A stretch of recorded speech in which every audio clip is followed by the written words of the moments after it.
So I think that this is a great opportunity as we look around and see the empty seats today. A great opportunity for us to remember that the church is not a building. The church is made up of us, the body of believers, those of us that are in this building and those of us that might be at home. And so I want to take this time to talk about current events.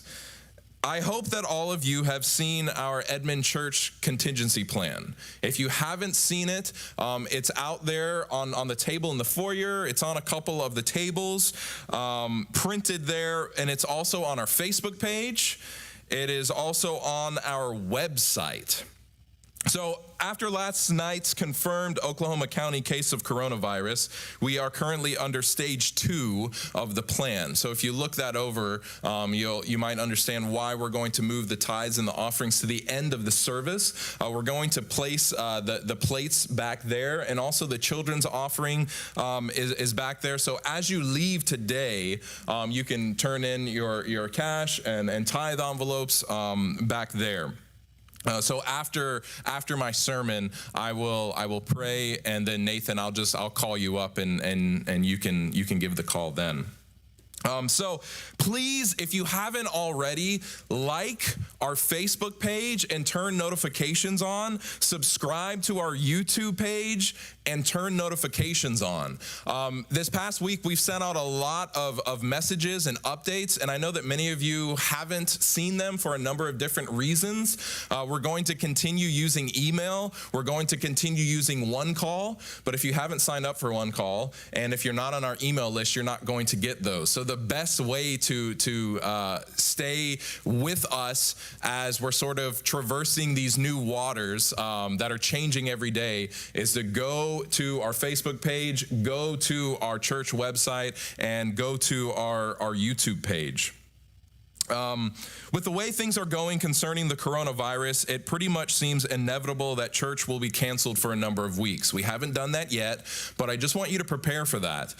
Just a heads up, all of the Adventist churches in the DFW and Houston areas are not having church today. All of the churches in the entire Arkansas, Louisiana conference are not having church today. So that's why I sort of say it's probably only a matter of time until that reaches here. Yeah, Michigan, Chicago, a number of churches in California, Oregon, Washington have also canceled services for the time being.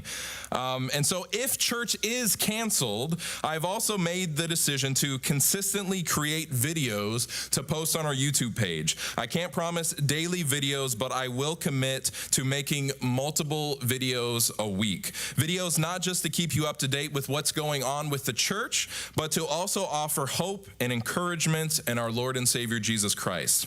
With all that being said, I want to share something that I saw a pastor post on Facebook last night because I feel the same. Dear everyone, since I've not pastored people through a pandemic before, I don't know all the answers, but I'm paying attention to science and praying for wisdom. Together, we'll take courage, be patient, consider the least of these, and press onward while loving our neighbors. Love, your pastor. P.S. Wash your hands. That was Pastor Michael Frost. He posted that, and I definitely connect with everything he says there. And, you know, sometimes we feel that all we need to do is pray in tough times, and God will just take care of the rest. I found this Ellen White quote, and I thought it was practical and relevant for today. This is from the SEA Bible Commentary, Volume 7, pages 938 and 939. Natural means, used in accordance with God's will, bring about supernatural results. We ask for a miracle, and the Lord directs the mind to some simple remedy. We ask to be kept from the pestilence that walketh in darkness, that is stalking with such power through the world. We are then to cooperate with God, observing the laws of health and life. Having done all that we possibly can, we are to keep asking in faith for health and strength. You know, in our current situation, this simple remedy, as she calls it, is washing hands and social distancing. How can we ask God to miraculously remove this pandemic while not following the simple remedies that our local health officials have recommended? Please, I plead with you to consider the difference between faith and putting God to the test.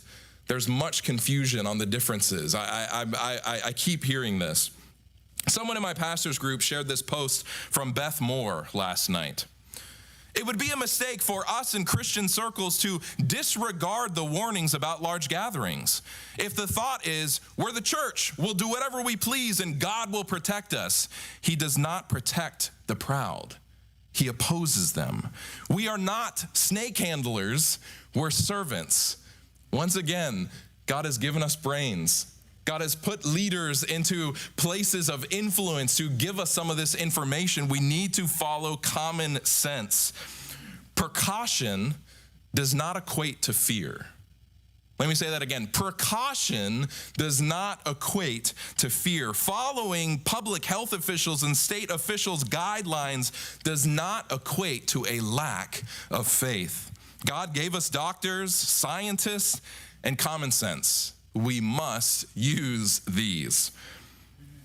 Praying, trusting God, and having faith has absolutely nothing to do with protecting the community. People are not thinking about gatherings correctly. This is far less about one of us contracting COVID-19 and more about being responsible members of our community. Just because I don't personally contract the virus doesn't mean I'm not a carrier. We aren't canceling things for the sake of our church alone. We are canceling for the sake of our geographic communities. Once again, we haven't canceled church yet, but we have canceled potluck. We have canceled handshaking and hugs for now. You'll notice there weren't printed bulletins. So there are some things that we have stepped back from. Once again, not out of panic, not out of fear. We've done a lot of talking, a lot of seeking counsel, a lot of praying as we've made some of these decisions. We are being cautious, yes, for our own benefit, but also for the benefit of our entire community. All that being said, I want to share a couple funny verses that I found from the Bible, because if we can't laugh in hard times, then I fear for our mental health and sanity. Did you know that self-quarantine is biblical? Oh, I never connected to this. You guys, it's okay. I think you guys are hearing me even though you're not seeing everything that I've been reading. Let me go ahead and connect real quick. AV guys, I'm connecting and should be live. Okay. So, Isaiah 26:20, come my people, enter your chambers and shut your doors behind you. Hide yourself, as it were, for a little moment until the indignation is past. You know, it's kind of funny if we look at this with a sense of humor, but there's some truth to it too, right? There were times where even God asked his people to sort of look at the lay of the land, look what was going on, and there were times when self-quarantine was necessary. But this next verse, I think, is perfect wisdom for the current situation. James 4:8, cleanse your hand, ye sinners. You know, we talked in Sabbath school, there's a lot of finger pointing, there's a lot of blaming going on, whether it's blaming the Democrats or blaming the Republicans or blaming the doctors or blaming the news media or blaming your friends or family or neighbors. But I think that we would all do better to stop pointing blame at others and just wash our dirty hands. That could go a long way in helping to end this pandemic so that we can get back to serving the Lord in the ways that we have in the past. Please, people, wash your hands. Now, all that being said, I'd like to close with a powerful psalm. I'm going to read it, but I hope that you find some time this week to read it for yourself. Maybe even multiple times. There is hope, encouragement, and strength in Psalm 91.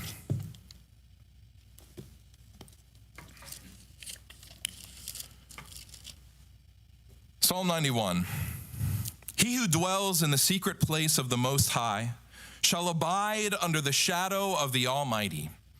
I will say of the Lord, he is my refuge and my fortress, my God in whom I will trust. Surely he shall deliver you from the snare of the fowler and from the perilous pestilence. He shall cover you with his feathers, and under his wings you shall take refuge. His truth shall be your shield and buckler. You shall not be afraid of the terror by night, nor of the arrow that flies by day, nor of the pestilence that walks in darkness, nor of the destruction that lays waste at noonday. 1,000 may fall at your side and 10,000 at your right hand, but it shall not come near you. Only with your eyes shall you look and see the reward of the wicked. Because you have made the Lord, who is my refuge, even the Most High, your dwelling place.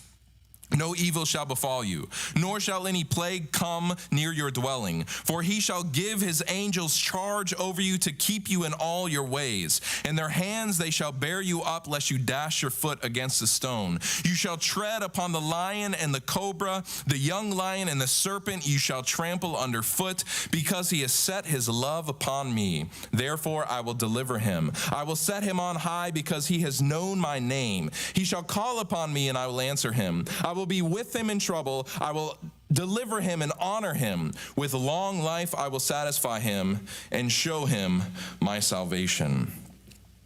Where are you putting your faith today? Where are you putting your trust today? Are you putting it in fear, or are you putting it in the Lord? Fear is the biggest problem that we're facing right now. Fear and panic. Now, I know the opposite side of things is callousness, and I think that wisdom is somewhere in the middle. Not fearing and panicking, but also not shrugging it off as if it's no big deal. I know that the news media has sensationalized a number of things, but the World Health Organization that has considered this a pandemic is not the media. So let's have faith in God, trust in him when the fear starts to well up.